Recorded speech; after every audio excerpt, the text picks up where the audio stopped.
कैसे हैं आप लोग? अच्छे होंगे।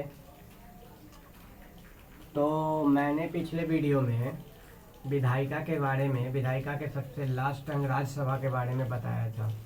उसके पहले मैंने राष्ट्रपति और लोकसभा के बारे में, यानी विधायिका हम लोग का ख़त्म हो चुका था। अब मेरा ये जो वीडियो है, इसमें मैं कार्यपालिका के बारे में बताऊंगा। यानी कार्यपालिका क्या होती है।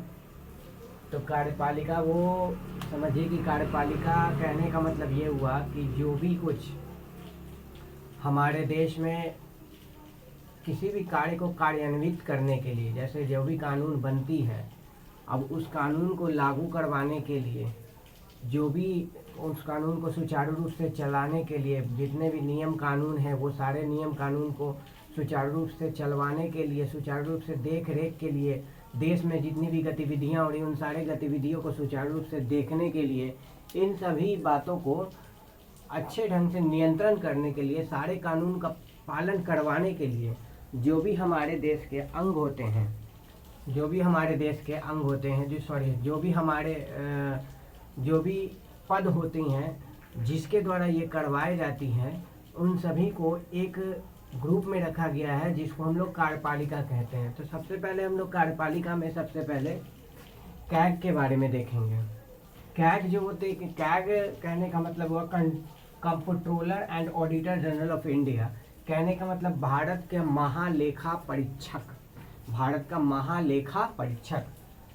अभी करेंट जो कैग है उनका नाम राजीव महर्षि है। करेंट कैग का नाम क्या है? राजीव महर्षि है। जो कैग है वो हमारे भारतीय संविधान के आर्टिकल, कैग के बारे में कहा तो भारतीय संविधान के आर्टिकल नंबर यानी अनुच्छेद नंबर 148 से लेकर 151 में वर्णित है। यानी कैग के बारे में कहाँ वर्णित है? तो अनुच्छेद यानी आर्टिकल नंबर 148 से लेकर 151 में कैग के बारे में वर्णित है। उसके बाद यह भारत के जितने भी तरह की परीक्षाएं होती हैं या लेखा प्रणाली जो भी हैं, यानी भारत में जो भी परीक्षाएं हो रही है, कोई भी लेखा प्रणाली, उन सभी का निष्पक्ष रूप से प्रधान होते हैं कैग। ठीक है। यानी जितने भी तरह के अंकेक्षण का काम होता है, यानी ऑडिटिंग का काम होता है, उन सारे ऑडिटिंग के काम का प्रधान जो होते हैं वो कौन होते हैं? कैग होते हैं। उसके बाद बोला जाता है कि इस पद की अवधि और सेवा शर्त, यानी इस पद का जो अवधि है और सेवा शर्त है, वो उसका निर्धारण जो है वो संसद के द्वारा ही किया जाता है। यानी संसद ही ये निर्धारण करती है कि कैग का अवधि क्या होगा, कैग की सेवा शर्तें क्या होंगी। उसके बाद बोला गया कि उसके बाद एक और बात देखते हैं हम लोग कि कैग की ऐतिहासिक पृष्ठभूमि क्या है। यानी कैग आया कहाँ से, कैग को लाया कौन था, ये सारे कुछ के बारे में। तो ऐतिहासिक पृष्ठभूमि में हम लोग देखते हैं कि इस पद का जो निर्माण किया गया था 1857 में लॉर्ड कैनिंग के द्वारा किया गया था। किसके द्वारा? तो लॉर्ड कैनिंग के द्वारा किया गया था। 1935 में इसे क्या किया गया? इस पद को फेडरल कोर्ट के जस्टिस के समान दर्जे का कर दिया गया। यानी जो दर्जा फेडरल कोर्ट के जस्टिस का होता था वही दर्जा कैग को दे दिया गया। कब? 1935 में। ठीक है। उसके बाद देखा जाए तो ये हमारा इसका ऐतिहासिक पृष्ठभूमि था कि कैग लाया कब गया, किसके द्वारा लाया गया था। उसके बाद देखा गया कि कैग का जो कार्यकाल होता है, वो कैग का कार्यकाल 6 वर्ष का होता है या 65 वर्ष की उम्र तक होती है।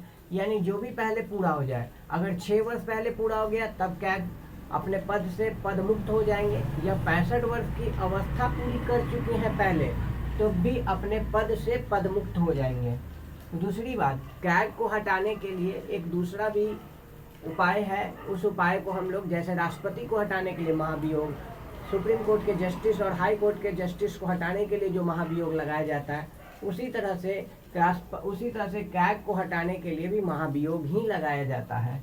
उसके बाद देखा जाए कैग का जो कार्य क्या होता है, तो कैग क्या करते हैं कि केंद्र सरकार के द्वारा जो भी लेखा होता है, यानी केंद्र सरकार के द्वारा जो भी लेखा जोखा है, यानी केंद्र सरकार का जो भी खर्च का ब्यौरा है या उनका जो भी हिसाब किताब है, उसका एक अंकेक्षण यानी ऑडिटिंग करना कैग का काम होता है। यानी केंद्र सरकार का जो भी लेखा है उसका अंकेक्षण कौन करते हैं? कैग करते हैं। ऑडिटिंग कौन करते हैं? कैग करते हैं। उसके बाद देखा जाए, उसके बाद हम लोग देखते हैं पैक के बारे में। पैक क्या है हमारा? पैक कहने का मतलब हुआ और देखिए और एक बात, सॉरी कैग के बारे में एक और, जो ऑडिटिंग करते हैं यानी कैग केंद्र सरकार का जो लेखा का ऑडिटिंग करते हैं, उस ऑडिटिंग को ऑडिटिंग करने के बाद यानी अंकेक्षण करने के बाद वो पैक को देते हैं। पैक एक संस्था है, यानी पैक के बारे में देखा जाए तो पैक एक संस्था, एक कमेटी, एक समिति है जिसका पूरा फुल फॉर्म होता है पब्लिक अकाउंट कमेटी यानी लोक लेखा समिति। इसको हिंदी में क्या कहते हैं, लोक लेखा समिति। पैक जो होती है यह एक प्रकार का संसदीय समिति है। पैक क्या है, एक प्रकार का संसदीय समिति है जिसका काम केंद्र सरकार में लेखांकन करना होता है यानी अकाउंटिंग करना होता है। केंद्र सरकार का अंकेक्षण यानी ऑडिटिंग का काम कौन, कैग करेंगे, और उसी ऑडिटिंग को लेकर, उसी ऑडिटिंग को पैक प्राप्त कर करके उसका अकाउंटिंग यानी उसका लेखांकन करते हैं। कौन, पैक करते हैं। उसके बाद इस मतलब पैक में कुल 22 सदस्य होते हैं। पैक में कुल कितने, 22 सदस्य होते हैं। और इस 22 सदस्य में जो होते हैं 15 लोकसभा के सदस्य तथा 7 राज्यसभा के सदस्य होते हैं। पैक की नियुक्ति जो होती है संघ मंत्रिमंडल की सलाह पर राष्ट्रपति के द्वारा, यानी पैक के जो भी सदस्यगण हैं उन सारे सदस्यगणों की जो नियुक्ति होती है वो वो क्या होती है, वो संघ मंत्रिमंडल, जो भी हम लोग का संघ मंत्रिमंडल है उस मंत्रिमंडल यानी कैबिनेट मिनिस्टर के संघ के सलाह पर की जाती है राष्ट्रपति के द्वारा। यानी पैक के सदस्य की नियुक्ति राष्ट्रपति करते हैं संघ मंत्रिमंडल यानी कैबिनेट मिनिस्टर के सलाह पर, कैबिनेट मिनिस्टर के सलाह पर। अब उसके बाद देखा जाए एक प्राक्कलन समिति है।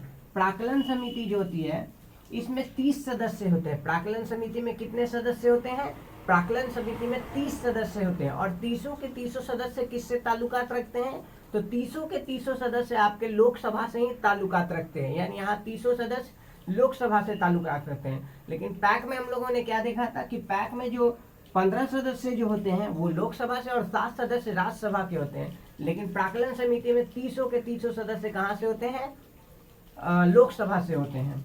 जो पैक का काम क्या, सॉरी प्राक्कलन समिति का काम क्या होता है कि प्राक्कलन समिति का जो काम होता है ये क्या करती है, सरकार का जो भी फिजूल खर्ची है इस फिजूल खर्ची को रोक लगाने का काम करती है। इसका जो अवधि होता है इस समिति का यानी प्राक्कलन समिति का अवधि मात्र 1 वर्षों का होता है और हर एक वर्षों में नए सदस्यों की नियुक्ति की जाती है।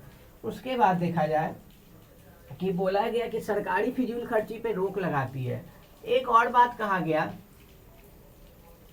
कि पैक और प्राक्कलन समिति दोनों जुड़वा बहनें हैं।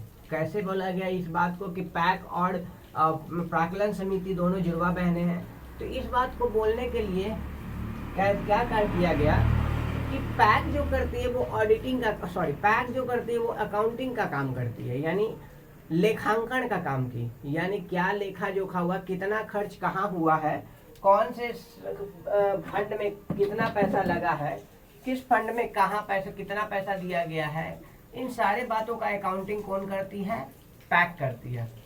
अब इस पैक के लेखांकन को देख करके प्राक्कलन समिति क्या देखती है कि प्राक्कलन समिति ये देखती है कि कहाँ पे कितना पैसा फिजूल खर्चा किया गया है और किस डिपार्टमेंट में ये पैसा दिया गया है और उस डिपार्टमेंट से ये पैसा यूज नहीं हो पा रहा है, ये सारा, और किसी कोई ऐसा डिपार्टमेंट बन चुका है कि जिसका कोई काम ही नहीं है। तो इन सारे बातों का एक रोक लगाने का काम, इन सारे फिजूल खर्चों का रोक लगाने का काम जो है वो आपका प्राक्कलन समिति करती है। तो इस प्रकार हम लोग कैग के बारे में, पैक के बारे में और प्राक्कलन समिति के बारे में हम लोग देखें। आगे हम लोग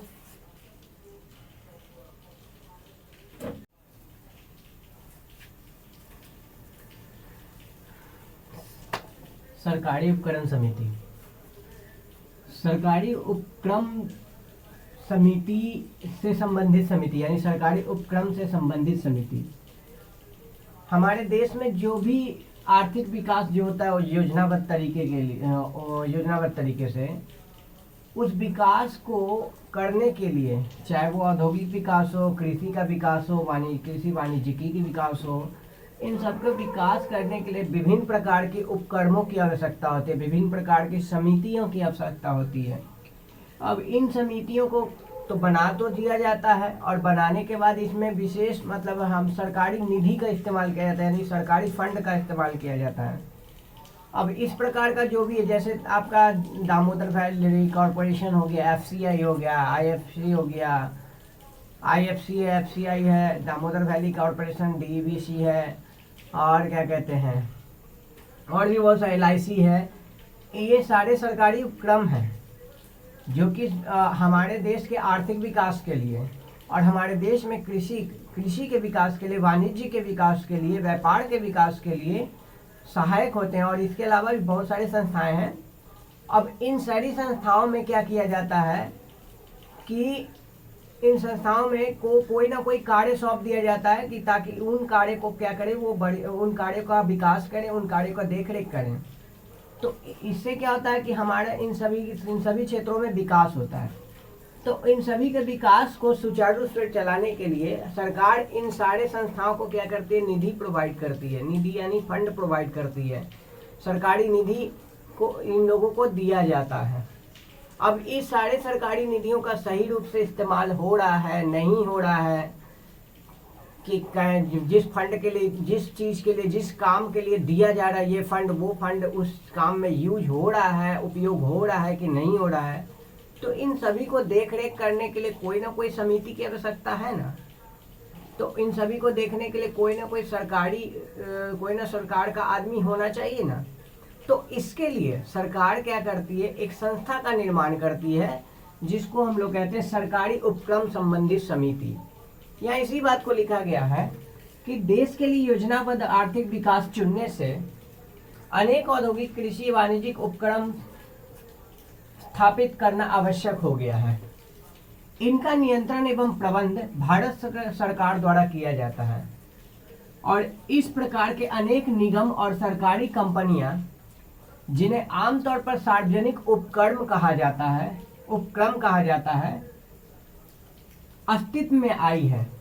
मैंने कहा डीवीसी दामोदर वैली कॉरपोरेशन है, एफएमसी है, एफसीआई है, food corporation of India, FMC यानी एफएमसी नहीं, सॉरी, क्या है, एलआईसी है, लाइफ इंश्योरेंस कॉरपोरेशन। तो ये सारा सरकारी उपक्रम है, तो अस्तित्व में आई है, जिन्हें भारी धनराशियां लगी, जिनमें क्या भारी धनराशियां लगी है, उन पर धनराशि भारत के संचित निधि से लगी गई है। मैंने ये भी कहा कि इन सभी पर धनराशि जो लगाई जाती है सरकारी फंड से, यानी सरकार के द्वारा एक निधि दिया जाता है, उससे ही धनराशि लगाया जाता है। अतः लोकसभा का दायित्व हो जाता है कि वह उनके कार्यों को पर्याप्त नियंत्रण रखे। मैंने ये भी कहा कि पर्याप्त नियंत्रण रखने के लिए लोकसभा का ये दायित्व हो जाता है कि लोकसभा इन पर नियंत्रण रखे कि वो निधि कहाँ खर्च हो रहा है, सही फंड सही काम में खर्च हो रहा है कि नहीं हो रहा है। तो ये सारा कुछ इस समिति में 22 सदस्य होते हैं, नियंत्रण रखे। इसके लिए संसद के द्वारा सरकारी उपक्रम समिति का गठन किया जाता है और इस समिति में 22 सदस्य होते हैं, जिसमें 15 लोकसभा से और 7 राज्यसभा से होते हैं। इसके अध्यक्ष जो हैं, इनका नाम है लेखी श्रीमती मीनाक्षी है। इनके अध्यक्ष जो है वो सरकारी उपक्रम समिति के अभी जो अध्यक्ष हैं उनका नाम क्या है, लेखी श्रीमती मीनाक्षी। चलिए एक बार मैं और रिपीट कर देता हूँ इसको। सरकारी उपक्रम संबंधी समिति देश के लिए योजनाबद्ध आर्थिक विकास चुनने से अनेक औद्योगिक, कृषि, वाणिज्यिक उपक्रम स्थापित करना आवश्यक हो गया है। इसका नियंत्रण एवं प्रबंध सरकार द्वारा किया जाता है और इस प्रकार अनेक निगम और सरकारी कंपनियां, जिन्हें आमतौर पर सार्वजनिक उपक्रम कहा जाता है, अस्तित्व में आई है, जिनमें भारी धनराशियां लगी है, जिनमें क्या है, भारी धनराशियां लगी है और उस पर धनराशि भारत के संचित निधि से लगी है। यानी जो भी धनराशि लगी वो भारत के संचित निधि से लगाई गई है। अतः लोकसभा का दायित्व हो जाता है कि वह उनके कार्यों पर पर्याप्त नियंत्रण रखे। इसके लिए संसद के द्वारा सरकारी उपक्रम समिति का गठन किया जाता है और इस समिति में 22 सदस्य होते हैं, 15 लोकसभा के और 7 राज्यसभा के होते हैं। इसके अभी जो इस समिति के जो अध्यक्ष हैं उनका नाम जो है लेखी श्रीमती मीनाक्षी। क्या नाम है? लेखी श्रीमती मीनाक्षी। अब एक और बात इस स्टार पॉइंट में लिखा गया है कि लोक लेखा समिति, प्राक्कलन समिति और आपका सरकारी उपक्रम समिति जो है, ये तीनों वित्तीय समितियां हैं। यानी कहने का मतलब ये तीनों पैसे रुपए के मामले में काम करती हैं। यानी सिर्फ और सिर्फ पैसा रुपया से रिलेटेड जितना भी बात होगा, खर्च से रिलेटेड, इनकम से रिलेटेड, ये सारे कहाँ खर्च किया गया, ये सारे निधियाँ यानी पैसे से रिलेटेड, वित्त से रिलेटेड ये सारी समितियाँ वित्त से रिलेटेड है। यानी इसलिए इनको क्या कहा जाता है? वित्तीय समितियाँ कहा जाता है। तो ये तो हमारा 3 वित्तीय समितियाँ थी, जो कि हम लोग सबसे पहले लोक लेखा समिति के बारे में देखें, फिर उसका प्राक्कलन समिति के बारे में देखें, उसका सरकारी उपक्रम समिति के बारे में देखें। उसके बाद संयुक्त प्रवर समिति है। संयुक्त प्रवर समिति इन तीनों समितियों से सबसे ऊपर की समिति होती है, क्योंकि इस संयुक्त प्रवर की जो समितियां होती है, इस समिति का काम यह होता है कि जो भी विधेयक है, चाहे वो किसी भी सदन में पेश किया गया हो, राज्यसभा में या लोकसभा में, उस विधेयक पर विचार विमर्श करने के लिए उसी सदन में उसी सदन में इसका गठन किया जाता है। ठीक है। और इसमें लोकसभा के लिए 30 सदस्य होते हैं और राज्यसभा के लिए 15 सदस्य होते हैं। कहने का मतलब हुआ कि संयुक्त प्रवर समिति सबसे प्रमुख, सर्वाधिक प्रमुख समितियां हैं। इसका गठन किसी भी विधेयक पर विचार विमर्श करने के लिए किया जाता है। यानी कोई भी विधेयक है तो उस पर विचार विमर्श करने के लिए उस सारे लोकसभा में से, लोकसभा के जितने भी मेंबर हैं, उन सारे लोकसभा के सारे मेंबर मिलकर के इसमें से 30 सदस्य को चुन करके क्या करेंगे? इस विधेयक पे, जो उस विधेयक पे विचार विमर्श करने के लिए गठित करती हैं, समिति का गठन करती हैं। राज्यसभा में कुछ ऐसा ही होता है। तो जरूर मतलब अगर राज्यसभा में विधेयक पेश किया गया तो राज्यसभा के लिए, और अगर लोकसभा में विधेयक है तो लोकसभा के लिए, ऐसा मतलब इस तरह का संयुक्त प्रवर समिति का गठन किया जाएगा। इसमें लोकसभा के लिए 30 सदस्य होते हैं। लोकसभा के लिए कितने सदस्य? 30 सदस्य होते हैं। और राज्यसभा के लिए 15 सदस्य। लोकसभा के लिए 30 सदस्य और राज्यसभा के लिए 15 सदस्य होते हैं। इस प्रकार हम लोगों ने क्या किया? हम लोगों ने कैग के बारे में, यानी controller attorney general of India के बारे में, यानी भारत का महालेखा परीक्षक के बारे में देखा। महालेखा परीक्षक क्या काम करते हैं उसके बारे में देखा।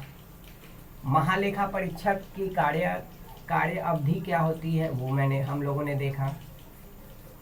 फिर हम लोगों ने देखा कि महालेखा परीक्षक जो भी काम करते हैं, यानी उनका काम ऑडिटिंग का होता है, अंकेक्षण करना होता है, सरकारी खर्चों का अंकेक्षण करना। जो भी सरकारी निधि का कहाँ व्यय हो रहा है, कहाँ से आमद आ रहा है और कहाँ से उसका व्यय हो रहा है, इन सब का लेखा करना, इन सब का एक अकाउंटिंग यानी अंकेक्षण करना, ऑडिटिंग करना कैग का काम होता है। और तो ये अंकेक्षण करके कहाँ देते हैं? किस पैक को देते हैं? यानी पैक यानी पब्लिक अकाउंट कमेटी यानी लोक लेखा समिति को देते हैं। तो लोक लेखा समिति के बारे में हम लोगों ने देखा कि लोक लेखा समिति क्या होता है। सरकार, उसके बाद हम लोग प्राक्कलन समिति के बारे में देखें कि प्राक्कलन समिति क्या होती है। उसके बाद हम लोगों ने सरकारी उपक्रम समिति के बारे में देखा। ये 3 प्रकार के वित्त से रिलेटेड समितियां थी, क्योंकि कैग अगर वित्त से रिलेटेड है तो उनसे रिलेटेड समितियां भी क्या होंगी? वित्त से रिलेटेड होंगी, यानी पैसे रुपए से मामले समितियां होंगी, फिनांस से रिलेटेड समितियां। ये 3 थी। उसके बाद इन तीनों के अलावा एक सबसे ऊपर की समिति है, सबसे सर्वाधिक प्रमुख समिति है, जिसका हम लोग बोलते हैं संयुक्त प्रवर समिति। इसके बारे में हम लोग देखें संयुक्त प्रवर समिति का क्या काम होता है। तो इस प्रकार आज हम लोग कार्यपालिका में ये कैग के बारे में और कैग से संबंधित कुछ समितियों के बारे में देखें। कार्यपालिका के आज के वीडियो में इतना ही तक रहने देते हैं। नेक्स्ट वीडियो में हम लोग AGI और भी बहुत सारे हैं, उन सब के बारे में देखेंगे। आज का वीडियो आप लोग को कैसा लगा कमेंट करके बताइए और शेयर करिए, लाइक करिए, सब्सक्राइब करिए अगर आप नए हैं तो, और क्या कहते हैं, अगले वीडियो के नोटिफिकेशन के लिए बेल का बटन पे क्लिक करिए, टच करिए। Thank you.